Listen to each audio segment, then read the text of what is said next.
Hello and welcome to the training video for safely operating the walkie stackers we use at Baxter's laboratories.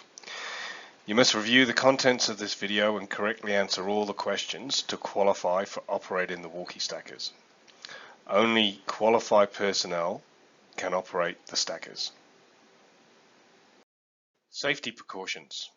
Make sure you are aware of your surroundings and where and how you are going.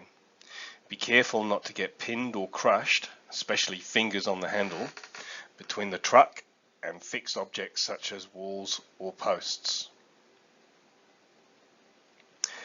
Watch your hands and feet. A foot or hand caught between the truck and a fixed object could be crushed or even cut off.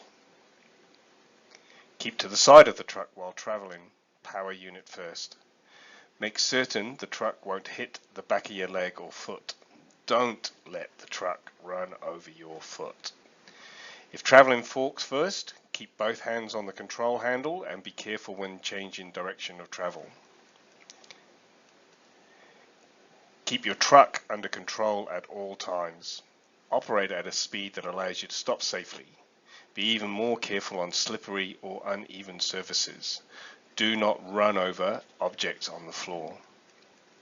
Perform all truck movements smoothly and at a speed that will give you time to react in an emergency.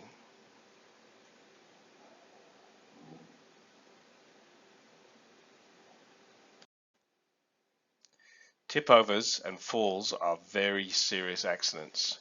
You can be crushed or even killed. The best way to prevent injury is to know where you are at all times and to follow the rules of safe truck operation. Stay away from edges. Travel with the load or forks close to the ground. Watch for overhead obstructions. An unloaded truck can tip over. You must be careful, just as careful, using an unloaded truck as you are using a loaded one.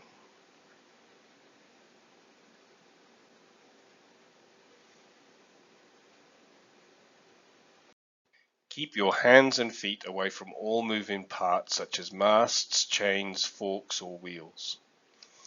Never stand on or under the forks or allow anyone else to stand on or under them. Never ride on the truck or allow anyone else to ride. There is no safe place to sit or stand. Before you leave your truck, lower the forks to the ground. Shut the truck off with the key or disconnect the battery. Just because you may be able to drive a car, the walkie stacker is not the same. With a load, it may weigh more than a car. It doesn't steer the same, it doesn't brake the same.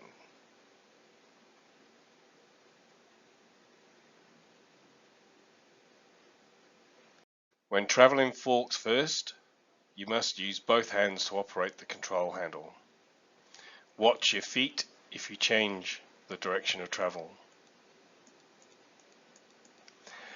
When traveling power unit first, stay to one side of the truck and slightly ahead of the unit.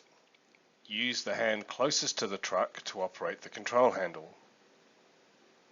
Watch your feet.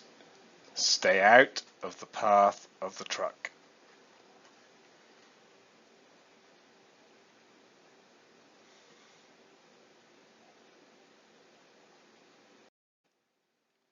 We have two units. The OMG 720 BLK operates inside F2 manufacturing areas. The Toyota SWE120S operates in production areas. The controls are slightly different for each unit, but they both have buttons and levers for turtle or go slow, raising and lowering the tines, forward backwards, a horn, a bump or emergency stop button. Familiarize yourself with the controls of the unit you will use.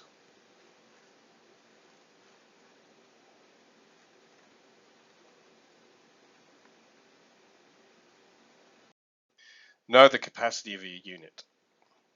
Capacity is the load, including the pallet or container, that can be lifted to a given height at a given load center. See the capacity plate on your truck. So what's the load center?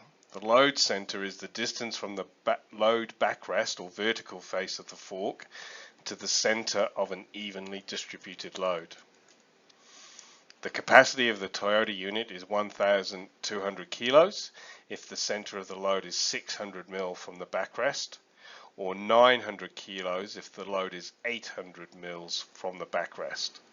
If the center of the load exceeds 800 millimeters, the load cannot be lifted. For the OMG unit, it is 1,400 kilos at load center of 600 mils, lifting to a maximum working height of 4.65 meters. Be careful when handling long, high or wide loads, and do not handle unstable loads.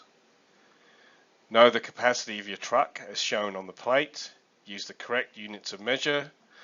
Pay attention to the weight of the load center, and the lift height. Your truck could tip over if a load is shifted to the front or side of a pallet or container.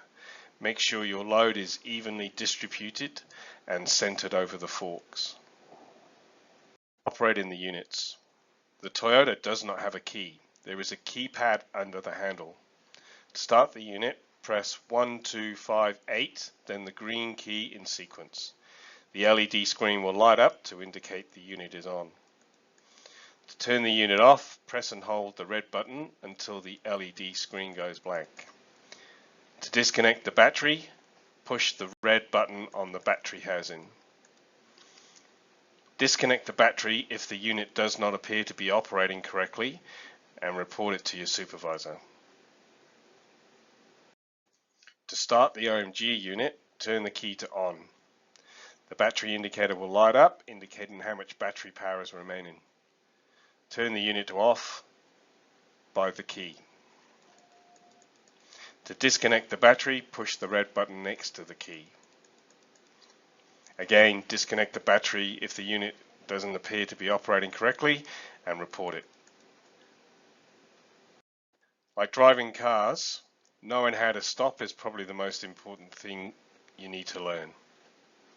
Braking is the same for both of our units. Push the handle fully vertical or horizontal will activate the brakes. If you let go of the handle, it will return to the vertical and the unit will stop.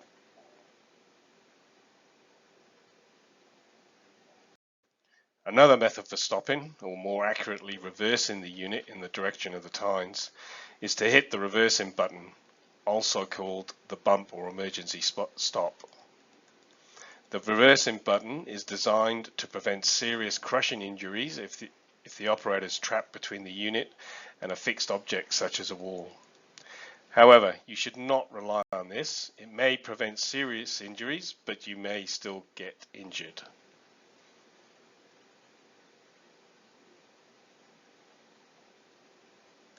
To raise or lower the mast on the OMG unit, use the lever in the center of the handle. Push it away from you to lower, towards you to raise. The further you pull, the faster the tines will move. On the Toyota unit, the tines are controlled by the toggle lever at the back of the handle. To raise the tines, push the lever towards the mast. To lower them, push the lever towards the ground. The further you move the lever from neutral, the faster the forks will move. You control the steering by moving the control handle from side to side. The direction of turn is dependent on the direction of travel. See the diagram. Be careful turning while traveling forks first. The power unit will swing wide in the opposite direction, so you must make sure you have clearance and watch out for people in the area.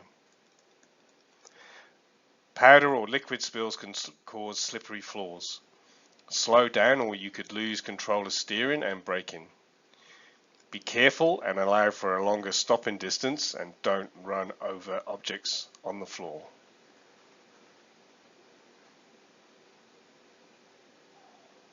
Travel controls for both units are similar. Push the levers forward to move forward, pull them back to travel backwards. Note, you can use either of or both of the levers to move. Again, the further you push the controls, the faster the track will travel. Before starting work, make sure the truck is safe to use. Walk around your truck and check it over. Make sure the batteries are charged, water levels okay, vent caps are in place. Don't use an open flame to check batteries. See that all the wheels are in good condition. Check that both forks are secure and not bent, cracked, or badly worn. Inspect the chains for damage. Clean any safety shield and keep it clear. Look under the truck for signs of hydraulic leaks and try the horn. Make sure the power disconnects. Check that all the controls work smoothly. You can test your truck in an uncongested area. This will test the hydraulic functions, the steering. You can move slowly in both directions, reverse, forward. Check the braking distance. Know the distance it takes to stop before you start working. If anything doesn't work or feel right, don't use the truck and report the problem to your supervisor.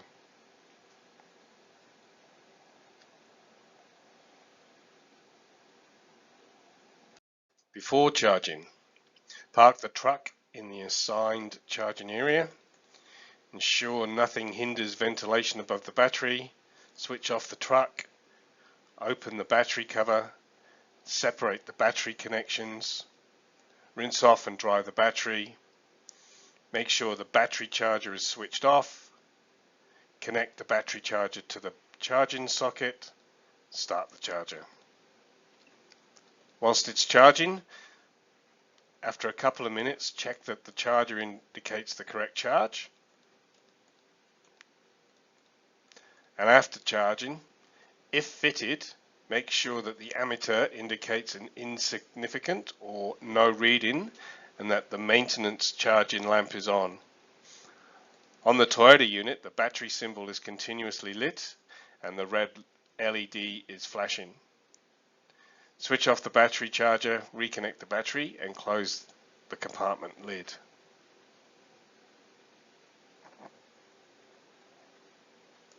And finally, the terminals could become damaged internally and result in a short circuit.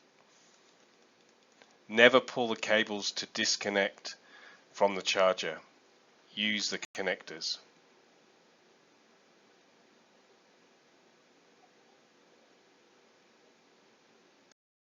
Thank you for reviewing this work instruction. Please answer the questions following this video.